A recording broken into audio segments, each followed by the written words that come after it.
Hello and welcome to the second video in the This Is Fine series. If you haven't seen the first video, make sure you check it out on our YouTube channel. We are talking about anxiety, fear, and worry, and I guess in a more broad stroke, we're talking about coronavirus, how we can be more faithful and less anxious at this time. So today we're going to be in Exodus chapter 2, verses 1 through 10, and Sage Carruthers from our youth group has agreed to help us out with this. So she's going to read that for us, and we will jump back into it. Exodus 2, 1 through 10. The birth of Moses. Now a man of the tribe of Levi married a Levite woman, and she became pregnant and gave birth to a son. When she saw that he was a fine child, she hid him for 3 months. But when she could hide him no longer, she got a papyrus basket for him and coated it with tar and pitch. Then she placed the child in it and put it among the reeds in the bank of the Nile. His sister stood at a distance to see what would happen to him. Then Pharaoh's daughter went down to the Nile to bathe, and her attendants were walking along the riverbank. She saw the basket among the reeds and told her female slave to get it. She opened it and saw the baby. He was crying, and she felt sorry for him.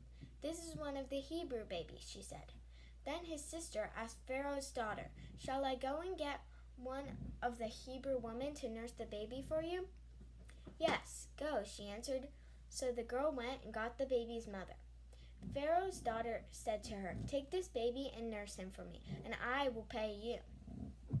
So the woman took the baby and nursed him. When the child grew older, she took him to Pharaoh's daughter, and he became her son. She named him Moses, saying, "I drew him out of the water."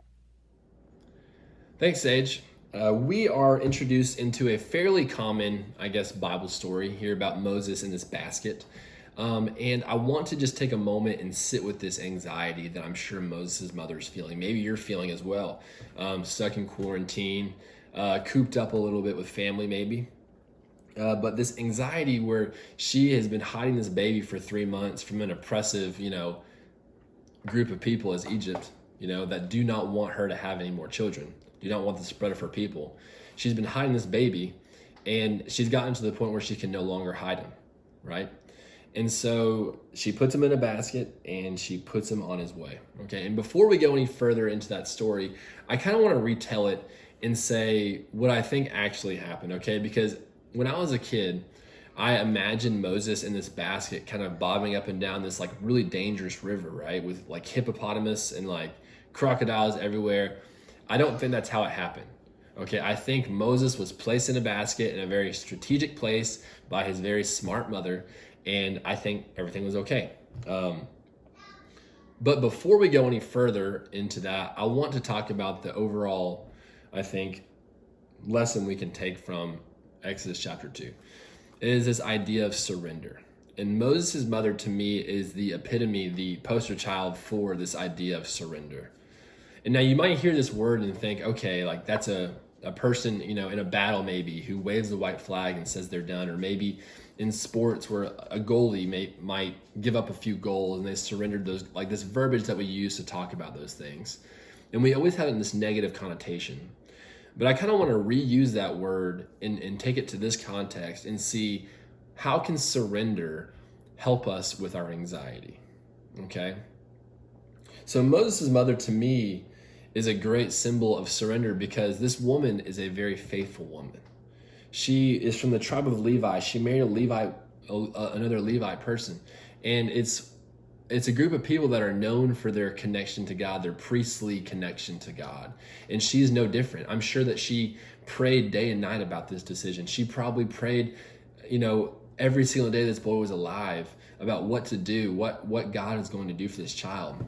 And she came to the conclusion that, she needed to surrender him to God.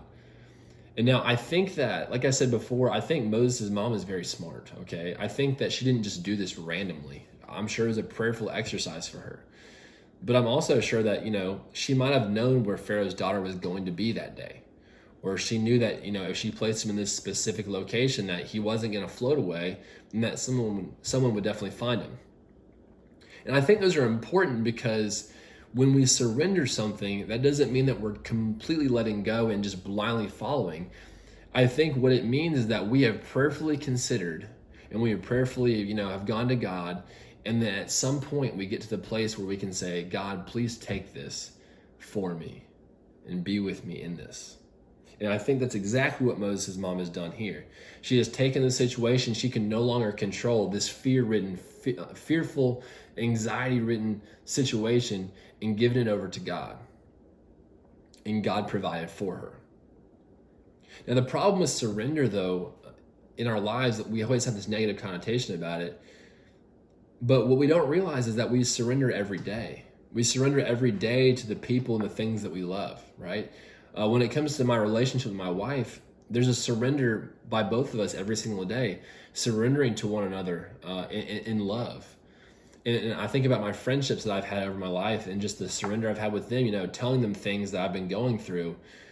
And with those love relationships, I can be vulnerable and I can surrender those things to them and invite them into the process because I know they're not going to take that information and use it against me. I know that they're going to take that and love me through that. And that's what real surrender looks like. But the problem is we don't know how to surrender to God. And I don't want you to take this the wrong way. I don't want you to see this as an indictment on your faith. But I think that it is hard for us to surrender to God because we don't fully know God and we're not in a fully committed relationship to God. And this isn't just a call to just read your Bible more or do more like holy things or whatever it might be. But I think it's a charge to say, okay, what does a relationship with God look like? How can God step into the midst of this anxiety? Is that even possible? Those questions should be going through your mind. How can I really have a relationship with God?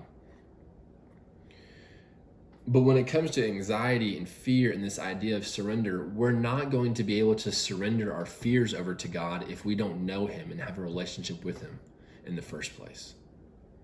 So there's two things I think we need to take away when we talk about this idea of surrender in Exodus chapter 2, verses 1 through 10. In order to surrender to God, we must first recognize that we can't do this by ourselves. We cannot do this by ourselves. We need our church. We need our God. But so often we go through life and we think that if I just, clench my fists enough or grit my teeth hard enough, I'll be able to get through this. And I'm not trying to undermine determination and strength. Those are really great qualities to have. But if you think you can get through this life alone, you're not living a Christian lifestyle whatsoever. If you're not relying on your brothers and sisters, you're definitely not going to rely on the invisible God. You're definitely not going to rely on Jesus. You cannot do this by yourself. If you want to really surrender your anxiety and your fears and your worries to God, you cannot do this by yourself. Number two, in order to surrender to God, we need to ask God to open our eyes. I used to always pray, whenever I was in church or whenever I was by myself about, God, please be present with me here. And I think that's a fine prayer. I'm not saying that's a bad prayer to pray, but what I've kind of noticed is that it could be tweaked a little bit to be more accurate, to be more said, God, please make us aware of your presence today, or please make me aware of where you are today, because I truly believe that God is always present, and it's me who has my eyes closed, right? God isn't off somewhere, and then when I pray that prayer, He comes and steps in. I don't think that's how it works. I think God is always present. So we need to ask God, okay, I have a lot of fear, I have a lot of anxiety. I realize I can't do it by myself, but I don't know how to have a relationship with you, God. Open my eyes, please. God, please open my eyes so I can have the faith like Moses' mother does here to say, God, please take this. I can no longer do this on my own.